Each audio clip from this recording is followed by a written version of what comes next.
morning and welcome to the NBA Daily presented by Amazon Prime for January 28th, 2026. I'm Dave DuFour here with Es Baraheni. Coming up, Evan Mobley's going to miss some time. We're going to talk about the Cavs options without him. And the Pistons picked up a big win over the Nuggets, so we got Hunter Patterson on to talk about it.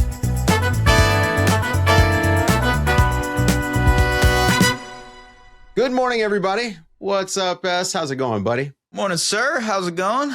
Not too bad. I was listening to the Pablo Torre Finds Out podcast right before the show. Very interesting topic. Did you happen to catch it? I've definitely listened in, and very interesting topic. Yeah, we're not going to talk about it here because we don't have the legal budget of that show, but go and check out Pablo Torre Finds Out. It is a fascinating NBA owner-related episode, and no, it's not Steve Ballmer, and no, we have not forgotten about the aspiration scandal either. We're just waiting on All-Star, guys. Yeah, that is true. Yeah, release those files. Evan Mobley, going to miss some time. Another calf strain. It's just an epidemic going around the NBA. It's too bad there's not a vaccine for calf strains because we certainly could use it. He's going to be out until after the All-Star break. The Cavs finally getting their legs underneath them, just as Evan Mobley, strains his calf. And, they won 6 of their last 7. We talked about Jalen Tyson coming on. I mean, Donovan Mitchell's having probably the best season of his career. And if they can get their way up into the top 3, I think he could sneak himself into maybe that top 5 MVP vote by the time we get down to it. He's top 5 in scoring. And I mean, just having an incredible year. But this is a big blow for them when they're really trying. In my opinion, it seemed like they were really making a push to get to the All-Star break and figure out who they are going to be. The DeAndre Hunter thing hasn't really worked out for them. I don't know. This is just another setback for a team that I felt like was figuring things out. Can we just have a moment here and talk about the calf? I mean, like the calf tricky in general. Muscle. Right. It's a tricky muscle. It bothers me because I've had a couple ankle injuries. And so that kind of shoots up to calf related injuries. And it's crazy to me the amount of calf related injuries we've had this year. We have both watched the NBA for a very long time. You longer than me.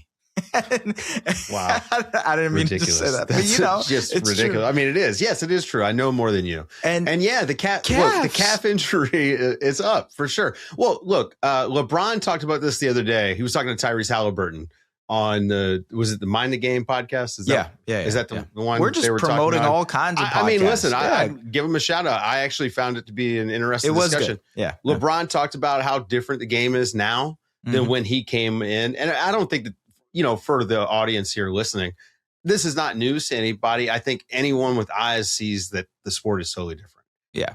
The injuries going up, it shouldn't surprise anybody. It's such a run and jump sport, like just every single possession now in a way that it wasn't, 40 years ago. So I'm not shocked that we're seeing more and more of these types of injuries, and leading to, the Achilles issues, which we know the calf and the Achilles connected. So, I mean, being cautious about it is good, right? Like, I don't want to complain that teams aren't playing guys, but it's getting frustrating, Well, like to the Mobley point, this is the second time a calf injury has happened for him this season. Right. And so the level of caution goes up, right? And you're looking at a guy who obviously is massive to what this team provides defensively. And I know he's had a pretty inconsistent season offensively, but to your point, they were starting to figure things out.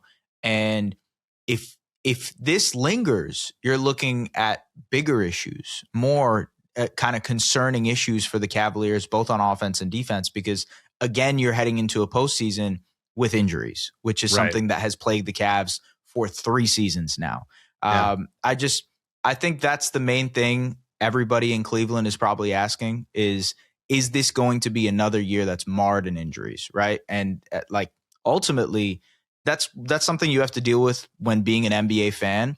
But to your point about pace, I think it's also ground coverage. We've talked about this before, but ball pressure, they're playing 94 feet now. Zone is also up. So you're seeing teams, kind of cover a little bit more of an area. Well, guys Evan Mobley's size were not sprinting out and defending the 3-point line. That just wasn't a thing. And he's actually near the top of the league in defending closeouts. So that's part of it. He is jumping out to these opportunities consistently, and he's protecting the paint. So, it's a tough blow for Cleveland. I will say they've done well with just Jared Allen on the floor this year. They've actually done better than when it's just Evan Mobley on the floor. I think that there's a little bit of noise in those numbers, but regardless, they have another center that they can rely on. The question is, like, how are you going to filter through those bench lineups? I mean, they need some points also. Like, this is the other thing for them is that, Evan Mobley is their second best scorer while Darius Garland's out. And I mean, I just got to figure out where are they going to get that 20 points a game? You know, is it going to be Jalen Tyson? Maybe it's Jared Allen stepping up and you just get more offense out of him. I'm not sure, but likely out until after the All-Star break, Evan Mobley. So they'll have to figure that out. The Clippers, they pick up another win over Utah. I mean, look, not a great win, but a win nonetheless. 16-4 in their last 20. Okay, they've got some big wins in there too. They've beaten the Pistons. They beat the Rockets.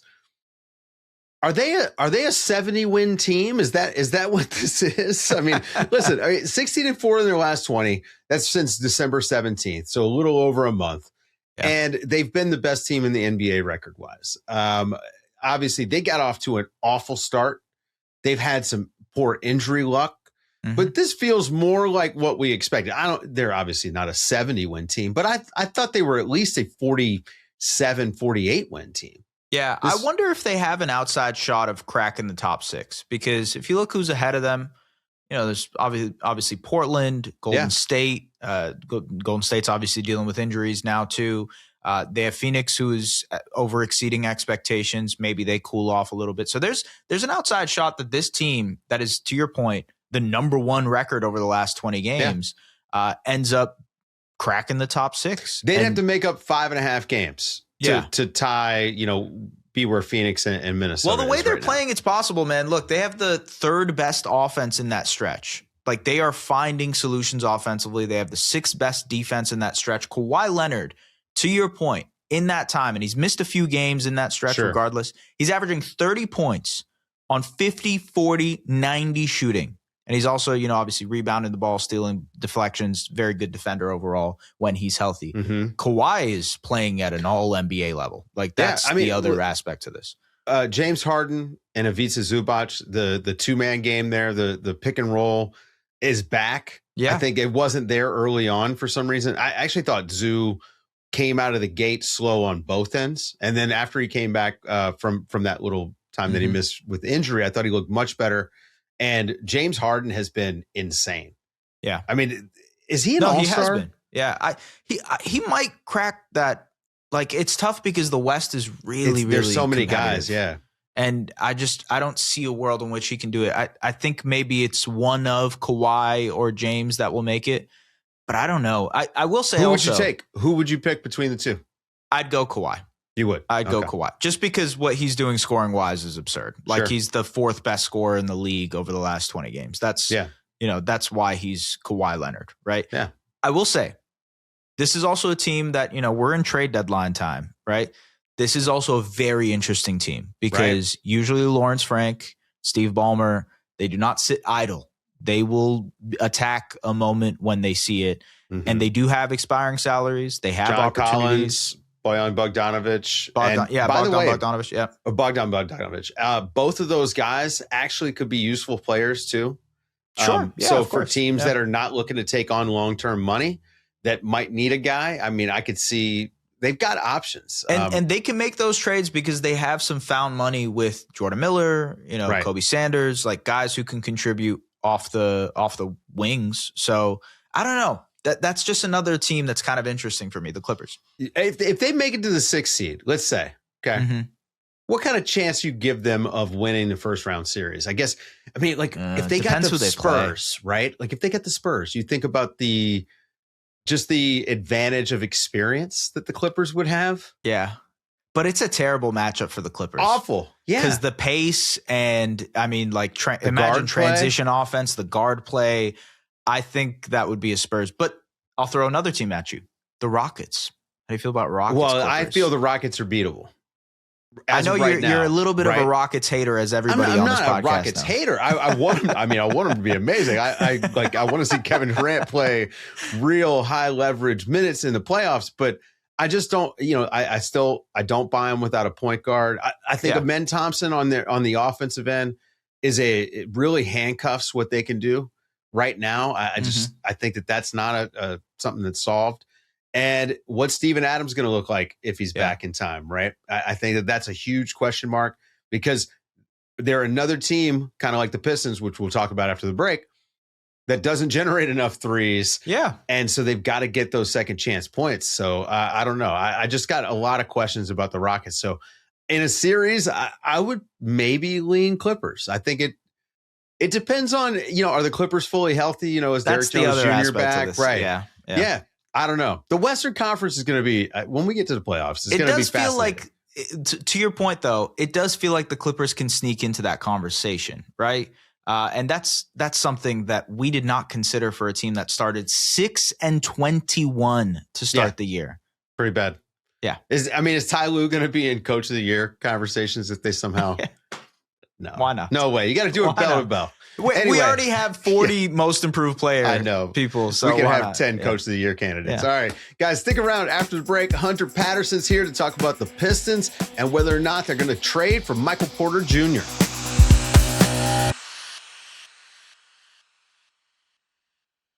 The Pistons held on in spite of kind of a weird finish to beat the Nuggets, who were down 4 starters. The Nuggets are super tough. Pistons a little bit tougher. Hunter Patterson hanging tough because it's cold in Denver. Hunter, what happened at the end of the game? It felt like I don't want to cast aspersions here, but the refs were certainly giving the Nuggets an opportunity to tie the game and go into overtime. And Jamal Murray just uncharacteristically misses 2 clutch free throws, and somehow the Pistons hang on. How did you see it while you were sitting there? From my vantage point on the first one, Javonte contested the shot.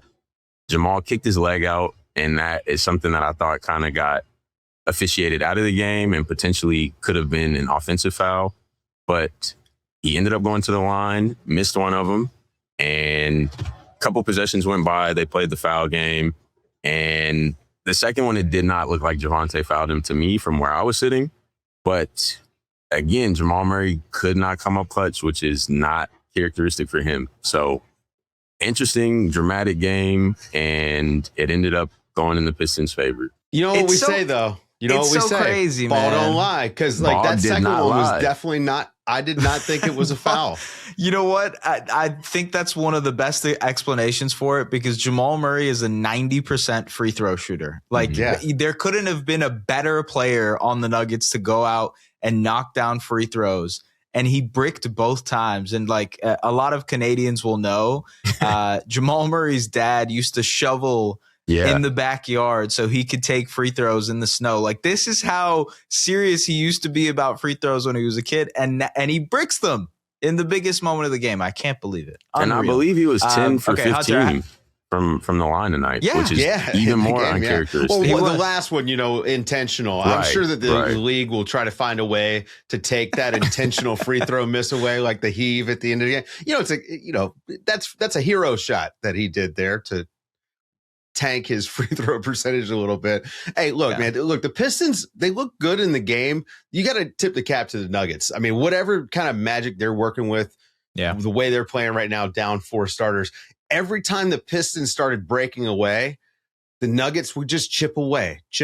And then you wind up with this close finish. But look, this is the kind of game that you like to see the Pistons hold on, right? Mm-hmm. On the road, first game of a big road trip where they're going to go to Phoenix. They're going to go to Golden State. They got a chance. They can go 3-0 on this little road trip all of a sudden. And they're already sitting pretty in the East. We got to start comparing them, to some of these Western Conference teams. What did you think about how they looked? I mean, again, Nuggets are shorthanded. You maybe expect a bigger win, but what did you think about how they looked against the Nuggets? This was part of the topic of discussion in postgame and in the locker room, the fact that these were games that they would usually cough up down the stretch last year. And they're one of the better teams in clutch games this season. They are, I think, just banded together much more than they were previously. And part of that comes with those losses that they took last year, and then the trust that they are a better team, more connected now. And then they have the type of communication style where they can really get on each other. And it's almost an extension of JB, whether it be Cade getting on Ron, Asar getting on JD, or vice versa. And I think they just have more belief in themselves because of how those games will go last season and how games have gone early on this season, that they know that, okay, when the games seem to inevitably get close down the stretch, we're going to win these games. Hunter, I have to ask you about the three-point shooting, because if there's one area that I could poke at with this Pistons team is the three-point shooting. They were 6 of 31 tonight, shot 20% from three. They don't take that many threes in general across the season. They're 26 in attempts. Right. Is it a matter of they have to find ways to generate more threes, or that's just not something this team can do consistently? I think it's a combination of needing to generate better looks, which can be difficult when defenses are collapsing on Cade. And Duncan is the most reliable three-point shooter on the team. He didn't make any of his 8 attempts tonight. Yeah, 0 of 8 tonight. Isn't usually 0 of 8 is not pretty at all, obviously. And Tobias, 0 for 2. He's more of a mid-range aficionado, but I think it's a combination of needing to get better looks and also honestly not straying from the fact that they can score 64 points in the paint. So it's like, that's not your game. I'm not sure if you need to be heaving 31 attempts to only make 6. If you know that that's not what you do well, even Jonas Valanciunas couldn't guard Jalen Duren. It's like, continue to feed him in the paint, continue to do what makes you and score 64 paint points. That needs to kind of be the formula instead of even 31 threes. I mean, the reason they jumped out to a big lead, it was a 24-6 points in the paint advantage for the Pistons. I mean, they really were just ramming the ball down the Nuggets' throat. And this is one of these things where if it's not broken, why don't you keep going to it? You know, I feel like they kind of went away from what was working early on and it let the Nuggets back in. Obviously, it's hard to sustain that. Like, a guy can't just, you're not going to get 40 shots out of Jalen Duren, right? Like, for instance. But, you would like to see more commitment to getting into the paint. Yeah. And even when teams do zone up, which at this point, it's a nightly thing. Teams are going to drop into a zone against them. It's a foregone conclusion that the Pistons will see zone. Yeah, exactly. Absolutely. Yeah. But, I mean, they have explored with Cade at the high post, and that seems to be really effective because it's collapsing the defense. They can kind of put either Asar or Duren in the dunker spot and try to make some magic happen there. But, they're going to need to make threes, but they also don't need to stray too far from the fact that they're dominant in the paint. I do wonder, though, because if you look at some of the other teams in the Eastern Conference and the teams that they might end up facing in the playoffs, obviously the Knicks, high-volume three-point shooting team, very, very good three-point shooting team. The Celtics, also very good three-point shooting team. The Sixers, good three-point shooting team. The only other team is the Raptors, are not a very good three-point shooting team. Very curious to see how you guys match up against them. But overall, there is a math problem there in a playoff series against some of these talented Eastern Conference teams. Do you think that's something they end up addressing at the trade deadline, whether that be making a big move to go out and get Michael Porter Jr. or Trey Murphy, or finding someone else who can supplement the three-point shooting for them? I do. I don't know if it will be any blockbuster trades. I think they ultimately like the fact that they are 34-11 at 45 games. And they also do have the $14.3 million in TPE from the Schroeder deal over the summer. So I think the front office is very strategic, and I think they'll find a way to kind of improve along the margins, especially from three. That is like the most glaring issue that they have outside of maybe a secondary creator. But I think they will probably make some smaller adjustments to address that 3-point issue.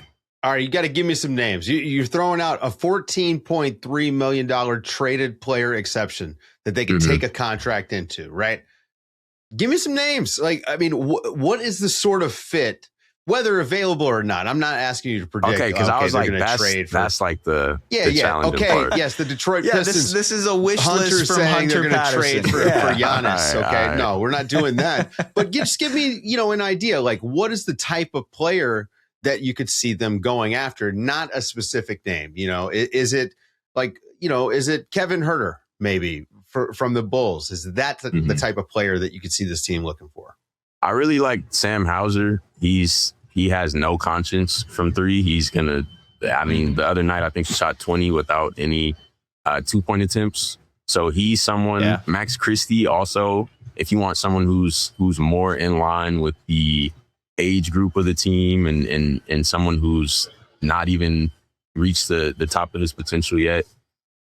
Bobby Portis would also be amazing, but depends on what's going on in Milwaukee. We don't really know yet. I think he would address the whole league is waiting. Can you break that news? Where's Giannis going to go, man? Like, I got my ear to the streets. That's holding up everything. Yeah, I got my ear to the streets. I'm gonna try to be the first one out on that one. But I think Bobby Portis would be another. So Bobby Portis, I love that. What about Michael Porter Jr.? Like, is that a guy that, he's not old, but he's not exactly, he's not young, but he's not old yet. Obviously, he's a high-level shooter and scorer. Got an old soul. Yeah. Yes. That's what we'll say. I think he may cost a bit too much just based on the Pistons' desire to kind of keep the core together of Cade, Duren, Asar. I don't know if they would want to spend whatever the Nuggets Nuggets, the Nets might be asking. Yeah. So he might be a lofty expectation and especially since he's on pace for a career year this season, it would be nice, but I don't know if they'll end up wanting to push the chips in to get him. Well, I'll tell you this. I think they should trade for Trey Murphy. I'll just go out on a limb right here. I just don't know if they can. I talked to Dave earlier. Here's my think concern, that's the team. though. All right, my concern, guys. But my concern is that Trey Murphy winds up being like their Mikal Bridges. And I think Trey Murphy is a very good player, and I think he has a higher ceiling right now than maybe Mikal Bridges ever had at any point. But I don't know, because we've only ever seen him, in New Orleans. And I just think it's tricky for this team in particular. I think if they're patient, it's okay. Like, they're going to be competing in the East at the top of the East, as long as they have Cade and Jalen Duren, period. Right. Whatever you put around those two guys, it feels like they are going to be top 3 in the East while they're there. And you get to kind of play around a little bit. Doesn't mean they shouldn't push in a little bit because you can go to the finals this year. Right. But I think that's the pitch there is like, look, we've all talked so much this year about how the Eastern Conference is wide open, and you have a team at the top of the Eastern Conference, which has been sitting at the top of the Eastern Conference all season, saying not only we have the assets, but we have the prospects and the picks available too, right? Like, and they have an elite defense, right? Yeah. I don't know. I'm just that's my pitch. It's that's tricky. My idea, Hunter. That's all I'll say about Trey Murphy. In a perfect world, I would prefer Trey on this team over Michael Porter Jr. And that I don't know how much of a hot take that would be, but I don't think that's controversial at all. Yeah, no. Trey is a 3-level scorer. He's uber athletic. He can defend to a certain degree, and I think he would fit in. Again, like age-wise with this group, I think mentality, he would be a good locker room person. I think it's just a matter of whether the front office does want to include as many picks as he might require, and then young talent as well. So right. Yeah. It feels like it would be a Desmond Bain type of package, right? And like once you do that, then all of a sudden your options to improve on the margins dry up. I don't know. We've just seen that mistake made a few times. All right, before we get out of here, Hunter, I want to ask you, we've been talking so much about the Pistons, where they rank in the East. I mean, they're the best team in the East. Where do you rank them in the league? Where are they on your own personal power rankings? You've seen this team more than any of us, so give me your opinion. I would say second.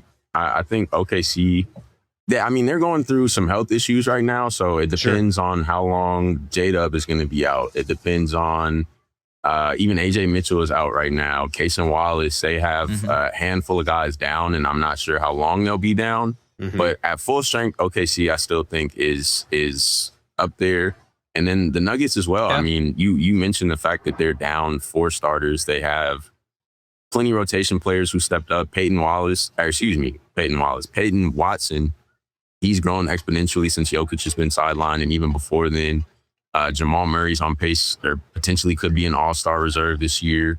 I think when they're at full strength, AG, the list goes on. Like, I think they have a ton of talent, and at full strength, they potentially probably are better than the Pistons as well. But outside of those two, I don't really think there's any team that I would confidently say is better than the Pistons. Who we got, S?